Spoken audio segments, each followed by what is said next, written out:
ভালোবাসা সব সময় হয় না, একটা নির্দিষ্ট সময় গ্যাপ দিয়ে হলেই ভালো। প্রেমে পড়ে তো নিশ্চয়ই গান লিখেছি। গান ভালোবেসে গান খুব আশ্চর্যজনক ভাবে ওরকম একটা আনন্দের গান আমি কিন্তু ওই ধুলো মাখা টেবিলটাতেই লিখেছিলাম। ফলে কোথাও আমার মনে হয়েছিল যে ওটা আমার ওই একটা বড় এসকেপিস্ট দুনিয়া, যে ওখান থেকে আমি পালিয়ে যেতে চেয়েছিলাম। 10 নম্বর অ্যালবামের নাম টালোবাসা দেয়া। কিন্তু তারপরে আমি ছবিটা তৈরি করি। ছবিটা তৈরির সময় আবার আমি ছবিটার নাম দেবো ভেবেছিলাম ভৌ। এবার ভৌ নামটা শুনে প্রযোজকরা এত ভয় পেয়ে গেলেন। গানে গান মগজ খেলো বিটলে পোকা, আমি হই তোমার এক পায়না খোকা। টেনশনে মগজ খেলো বিটলে পোকা, রিলেশনে আমি তোমার বায়না খোকা। তারা রে তারা রা রা। দীর্ঘ প্রায় 10 বছর পর, 10 থেকে 12 বছর 12 বছর পর প্রথমে এর আগে বোধহয় 9 নামে অ্যালবামটা বেরিয়েছে। তো এতদিন পরে আমরা একটা অ্যালবাম পেয়েছি। তো আমি অনিন্দ্যদার কাছে যাব যে 9 পরে এই যে একটা দীর্ঘ একটা বিরতি, এই বিরতিটা কি মানে খুব পরিকল্পিত একটা বিরতি, না তোমাদের নানান কিছু অন্যান্য বিভিন্ন একটা প্রস্তুতি চলছিল? মানে চন্দ্রবিন্দু যখন প্রথমে ক্যাসেট বা সিডি বার করতে শুরু করে, আমাদের প্রথম ক্যাসেট বেরিয়েছিল 97 আর জানি না, 97 আর জানি না, 98 বেরিয়েছিল গাধা, 99 ত্বকের যত্ন নেই, 2000 গ্যাপ ছিল, আবার 2001 থেকে পরপর চ, তারপরে বেরিয়েছিল জুজু, চয়ের পর ডাকনাম, তারপর জুজু। ফলে 7টা বছরের মধ্যে আসলে আমাদের 6টা অ্যালবাম বেরিয়ে গেছিল। তো সেটাও যে 7 বছরে 6টা অ্যালবাম কেন আমরা করেছিলাম তারও যেরকম কোনো গ্রহণযোগ্য কারণ নেই। আচ্ছা। আর এই যে কেন 12 বছরের একটা এত বড় গ্যাপ হলো এটারও কোনো কারণ নেই। একটা বড় সময় না, আমরা একটু সময়টাকে আমার মনে হয় বুঝছিলাম। পর পর পর পর অনেকগুলো গান তো করেছিলাম, তারপর মনে হলো যে একটু গ্যাপ নিই, একটু দেখি না, ইচ্ছে করছিল না। এই যে এত বছর বাদে বেরোলো, এইবার আবার খুব ভাল লাগছে। ভালোবাসা সব সময় হয় না, একটা নির্দিষ্ট সময় গ্যাপ দিয়ে হলেই ভালো। একমাত্র চন্দ্রবিন্দু একটি ব্যান্ড আমি বলবো যে যাদের গানের গ্রহণযোগ্যতা বিভিন্ন বয়সের মানুষের মধ্যে কিন্তু ছড়িয়ে পড়েছে। আমার কিন্তু মূল কারণ এটা মনে হয় যে বাঙালিয়ান, এটা কি তোমরা খুব মানে এটা কিভাবে এসছে তোমাদের গানে? সেই সময়কালটা একটু আশ্চর্য ছিল এবং চিলেকোটা ছিল, অকারণ কিছু ভাবনা ছিল। মানে একটা যা ভালোবাসার মানুষের হাত ধরতেই 6 মাস কাটিয়ে দিত মানুষ। ওই রুমে তখন জন্ম হয়নি, বা তখনও আর কি সত্যি সত্যি 150 টাকার কফির জন্ম হয়নি। আমি ভালো খারাপ দিয়ে বলছি না, আমি খালি বলছি তখনকার চরিত্রটা ছিল এইটা। আমার 2000-এর পরবর্তী কলকাতাও খুব ভালো লাগে, এখন যে কলকাতা এটাও আমি খুব এনজয় করি। কিন্তু মানুষজনের এই যে একটা নাইভিটি, যে নাইভিটিটার মধ্যে একটা সেলিব্রেশন আছে, সেই সেলিব্রেশনটা আমার মনে হয় আমাদের গান জুড়ে আছে। একদম। সেটা কি আমার লেখায় হোক বা চন্দ্রিলের লেখায় হোক, আমার মনে হয় যে ওই স্কেচটা আছে। এবার ওই স্কেচটা না আমাদের কাছে হয়তো এখন এই সময় দাঁড়িয়ে ওটাও হয়তো খুব ইউটোপিয়ান হয়ে গেছে, ওটাও হয়তো আমরা খুঁজি মনে মনে। তো ওটাও একটা আশ্চর্য ন্যাড়া মাথা ছেলের গান, এবং কোথাও একটা আমাদের আশ্রয়স্থল ছিল গান। যেটা আমি বলছিলাম যে গান কেন হয়ে উঠেছে, মানে গান ভালোবেসে গান, যে গানটার তো কথা তুমি বলছো, এই গানটা আমি লিখেছিলাম আমার ধারণা ওই সময়টা 97, 98 এরম একটা সময়, 96 এরম একটা সময়। আমার প্রথম চাকরি ছিল যুগান্তর। আমার যুগান্তর চাকরিটা যখন চলে যায়, আমি খুব একটা বিপন্ন অবস্থায় ছিলাম। আমার ওই সময় পয়সা কড়ির দরকার, আমার একটা চাকরি করতে হবে, অনেকটা রোজগারের প্রয়োজন। সেই সময় আশ্চর্যভাবে আমি একটা সরকারি কাজও করেছি বেশ কিছু বছর, সেই অধ্যায়টা একটু অজানা। তো সেই অফিসটা ছিল কিন্তু মূলত রাইটার্স বিল্ডিং, তো অজস্র ধুলো মাখা ফাইল। কিন্তু গান ভালোবেসে গান খুব আশ্চর্যজনক ভাবে ওরকম একটা আনন্দের গান আমি কিন্তু ওই ধুলো মাখা টেবিলটাতেই লিখেছিলাম। ফলে কোথাও আমার মনে হয়েছিল যে ওটা আমার ওই একটা বড় এসকেপিস্ট দুনিয়া, যে ওখান থেকে আমি পালিয়ে যেতে চেয়েছিলাম। তোমরা তো গান অনেকদিন ধরে তৈরি, কলেজ থেকেই তোমরা গান তৈরি করছো। কোন সময় তোমরা বুঝতে পারলে যে এই গানগুলো লোকে ভয়ঙ্কর ভাবে চাইছে এবং লোকে এগুলো একটা বাজার তৈরি হয়েছে। এটা তো দেখো, মানে বাজার তৈরি হয়েছে, এটা কোনো নেতিবাচক জায়গা থেকে বলছি না, বাজার তো দরকারি।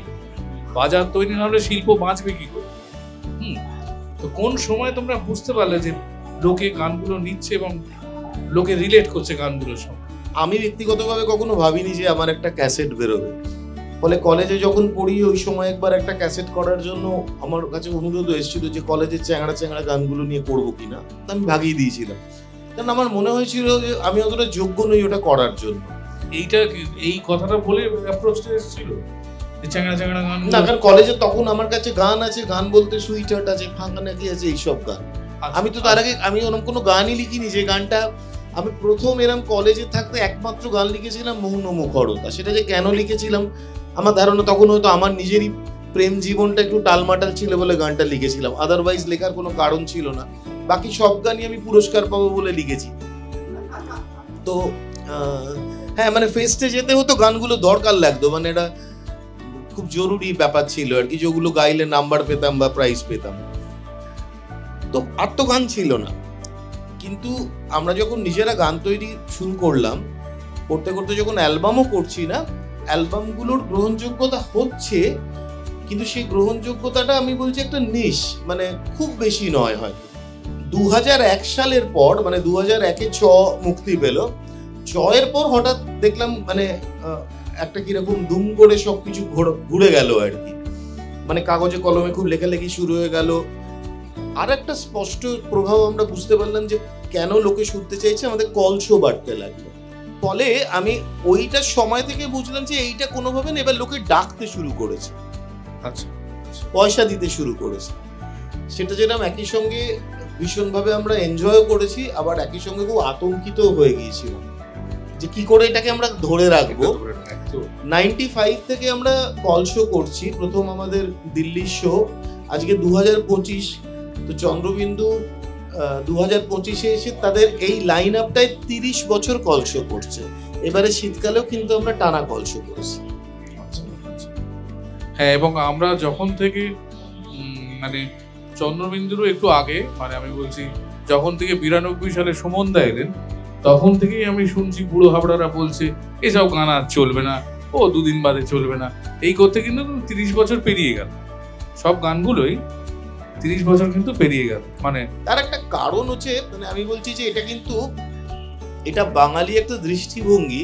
তার কারণ যে সময় সুমনও এসেছিলেন সেই সময় প্রচুর লোকে শুনে বলছিল যে আবার কিরাম গান, আমাদের সময় অনেক ভালো গান ছিল, অনেকটা ভূপেন হাজারিকার মতো, কিন্তু ভূপেন হাজারিকার মতো নয়।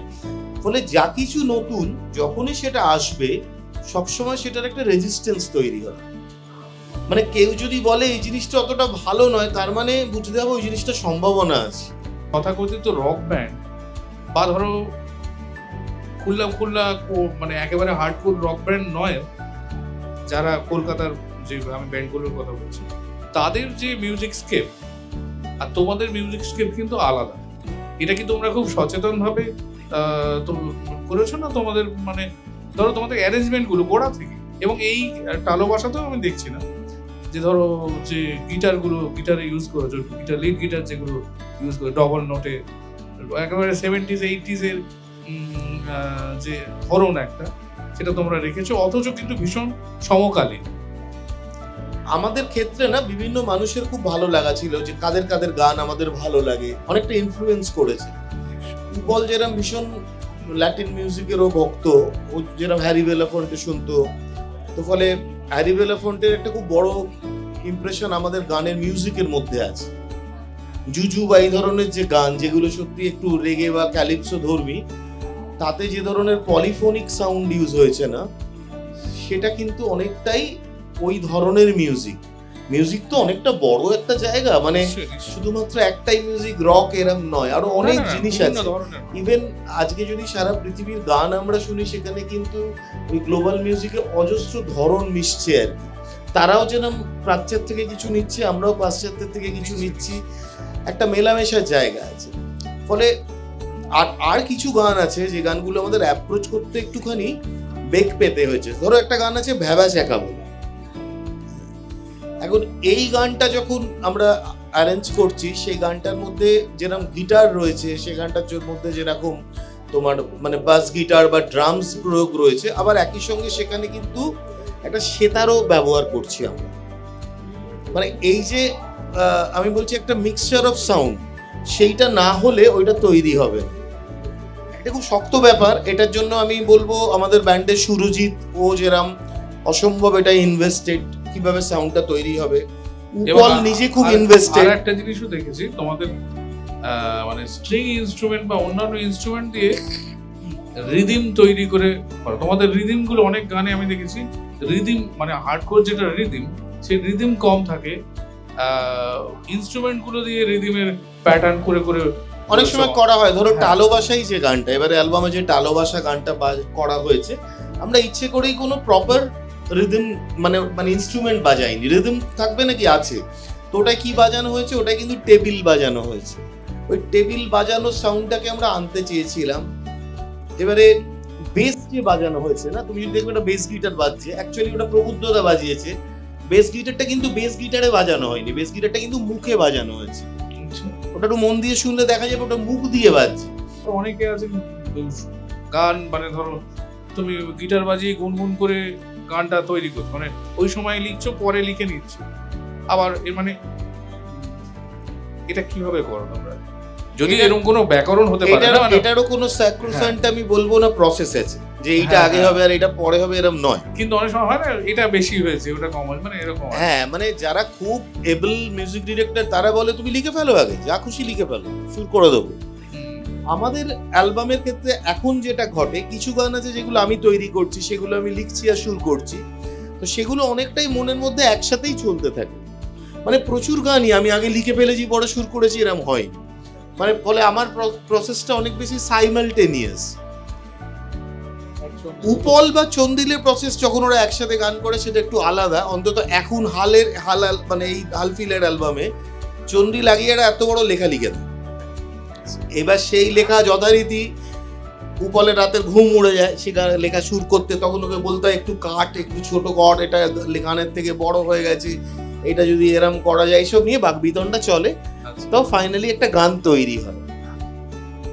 তোমার এই ধরো ছবির নাম প্রেম টেম, হ্যাঁ, ভালোবাসার টালোবাসা, হ্যাঁ, তো এই নামটা এইভাবে ভাবলে কেন? আসলে টালোবাসা এই যে গানটা, মানে যেটা আর কি বায়না খোকা গানটার নাম, আসলে বায়না খোকা গানটা কিন্তু তৈরি হয়েছে অনেক দিন, প্রেম টেম ছবি তৈরির অনেক আগে।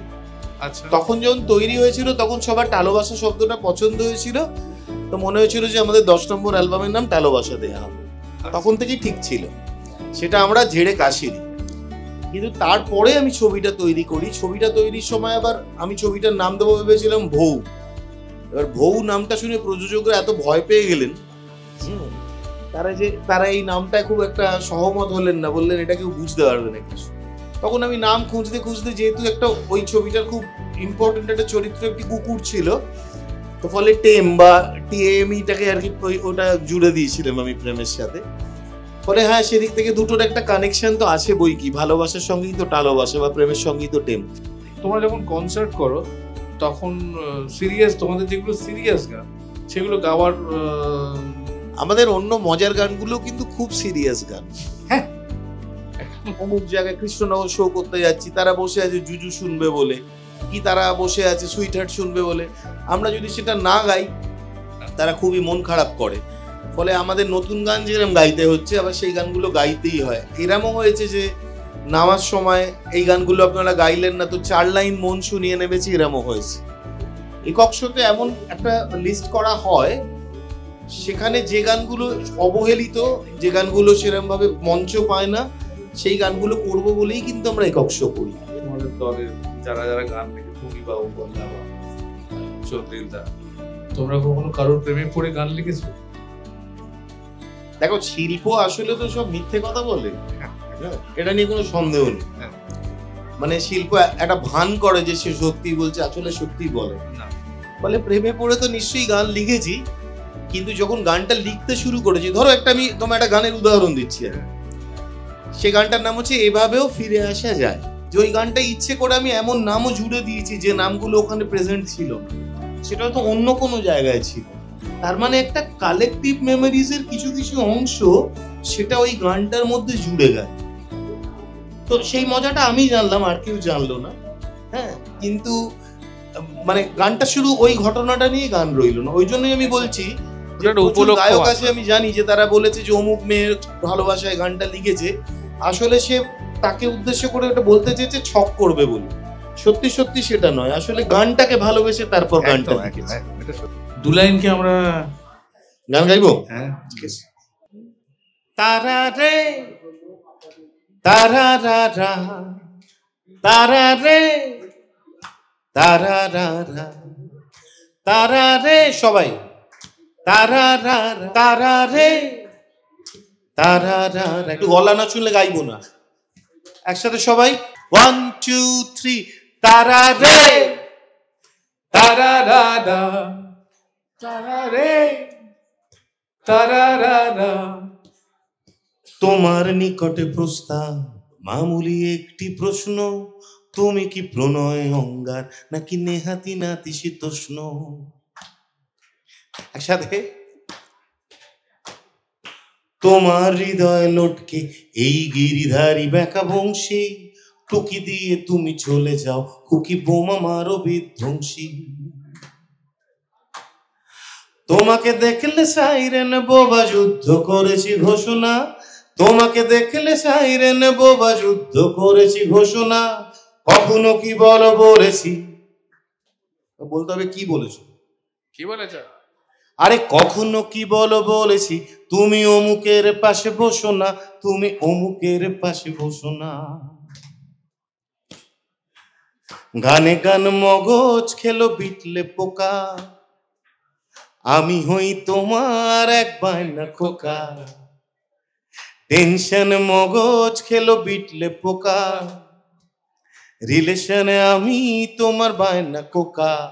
তারা রে তারা রা রা, জোরসে, তারা রে তারা রা রা, তারা রে তারা রা রা, তারা রে তারা রা রা।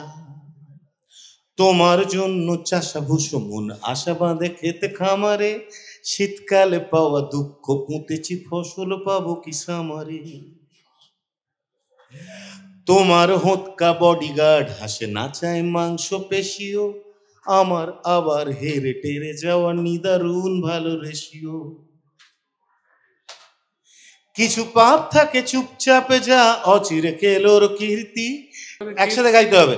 কিছু পাপ থাকে চুপচাপে যা অচিরে কেলোর কীর্তি। আরে ভালোবাসা যদি নাই দাও, ভালোবাসা যদি নাই দাও, কিছু টালোবাসা দিও ফিরতি, কিছু টালোবাসা দিও ফিরতি।